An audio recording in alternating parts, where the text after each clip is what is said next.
boys and girls, it's Miss Salter, and I miss seeing you.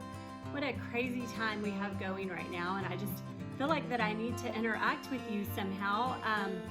But for right now, we're going to have to do everything as you are used to already through computers and online. So I thought I would just take a minute and share a book with you. The book I wanted to read to you was called A Fine, Fine School. The author is Sharon Creech and the illustrator is Harry Bliss.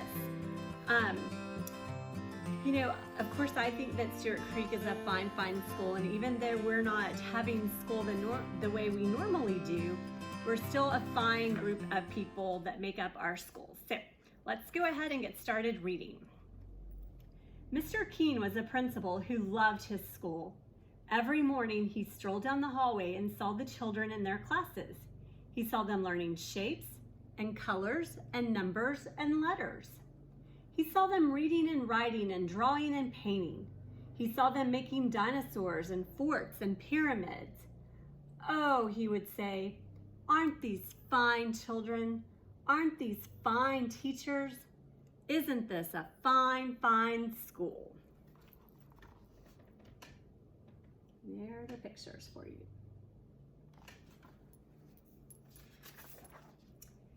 Near Mr. Keene's school, Tilly lived with her parents and her brother and her dog Beans in a small house next to a big tree. On Mondays and Tuesdays and Wednesdays and Thursdays and Fridays, Tilly went off to school.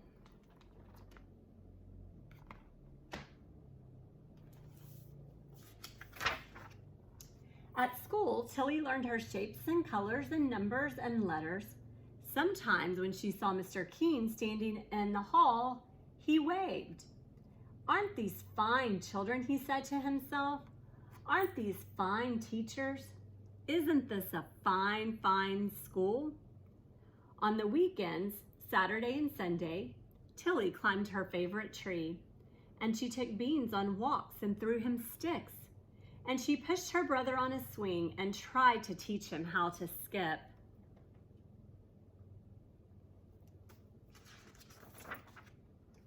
But on Mondays and Tuesdays and Wednesdays and Thursdays and Fridays, Tilly went off to school. Beans and her brother did not like to see her go.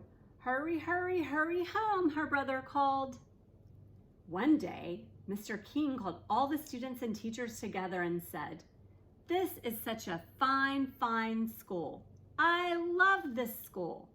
Let's have more school. From now on, let's have school on Saturdays too." The teachers and the students did not want to go to school on Saturdays, but no one knew how to tell Mr. Keene that. He was so proud of the children and the teachers, of all the learning they were doing every day.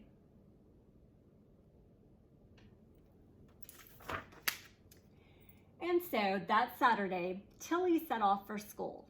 "But it's Saturday. What about the swings?" her brother called. The following month, Mr. Keene announced, "This is such a fine, fine school. I love this school. Let's have more school. From now on, let's have school on Sundays too." The teachers and the students did not want to go to school on Sundays, but no one knew how to tell Mr. Keene that. He was so proud of the children and the teachers, of all the learning they were doing every day.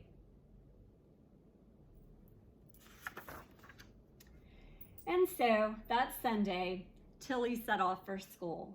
"But it's Sunday. What about the skipping?" her brother called. The following month, Mr. Keene called everyone together and said, "This is such a fine, fine school. I love this school. Let's have more school. From now on, let's have school on holidays too, on Easter and Ramadan and Thanksgiving and Christmas and Hanukkah, on all the holidays, on every calendar." The teachers and students did not want to go to school on holidays, but no one knew how to tell Mr. Keene that. He was so proud of the children and the teachers, of all the learning they were doing every day.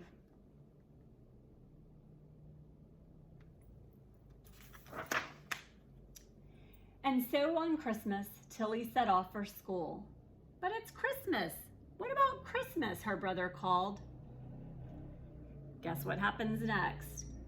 The following month, Mr. King called everyone together and said, "This is such a fine, fine school. I love this school. Let's have more school. From now on, let's have school in the summer too, all summer long, every single day."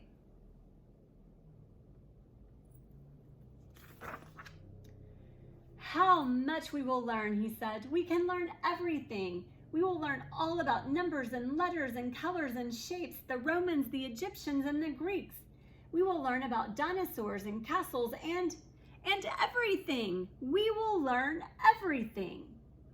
The teachers and students did not want to go to school on Saturdays and Sundays and holidays and all summer long, every single day. But no one knew how to tell Mr. King that. He was so proud of the children and the teachers, of all the learning they were doing every day. Look at the kids' faces in the picture. And so on the first day of summer, Tilly set off for school. "But it's summer. What about summer?" her brother called. And that day, Tilly went to see Mr. King. She stood in his office in front of his desk. "What a fine, fine school this is," Mr. King said. "What amazing things everyone is learning." "Yes," Tilly said, "we certainly are learning some amazing things." "A fine, fine school," Mr. King said. "But," Tilly said, "not everyone is learning."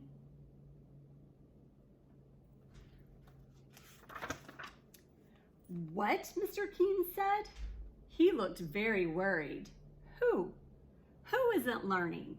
Tell me, and I will see that they learn."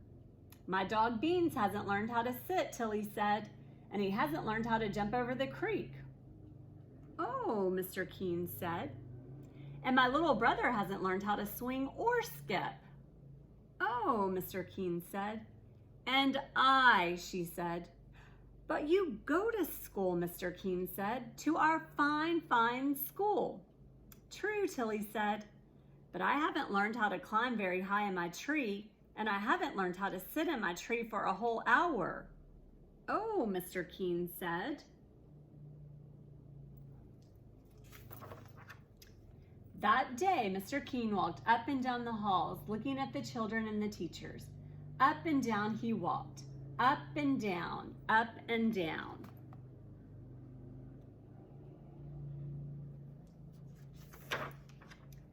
The next morning, Mr. King called everyone together. The children and the teachers were very worried. Mr. King said, "This is a fine, fine school with fine, fine children and fine, fine teachers. But not everyone is learning." The children and the teachers were very, very worried. Mr. King said, "There are dogs who need to learn how to sit and how to jump creeks." What did he mean? Was he going to make their dogs come to school? "There are little brothers and sisters who need to learn how to swing and how to skip." What did he mean? Was he going to make their younger brothers and sisters come to school too? The children and teachers were very, very, very worried. Look at that dog standing at the board. And you, all of you, children and teachers, you need to learn how to climb a tree and sit in it for an hour, Mr. King said. The children and teachers were very worried. And so, from now on, we will, what's your prediction? What's gonna happen? Not have school on Saturdays or Sundays or holidays or in the summer. A huge, enormous, roaring cheer soared up to the ceiling and floated out the window so that everyone in the town heard the fine, fine children and the fine, fine teachers shout, "Fine, fine, fine." And the fine, fine children and the fine, fine teachers lifted Mr. King up, and they carried him down the hallway and out the doors and through the town and up and down, in and out. And everywhere they went, the people said, What a fine, fine school with such fine, fine teachers and fine, fine children and a fine, fine principal. Well, boys and girls, we certainly do miss you. Your fine, fine teachers miss you so much. Can't wait to get back to school. If you have a little bit of time, I would love for you to draw a picture or write about what your favorite thing is, what you think makes your teacher a fine, fine teacher, or what makes Stewart Creek a fine, fine school. If you'll go ahead and draw a picture, write that, then have your parents take a picture of it and then send it to your teachers, and I would love to see them.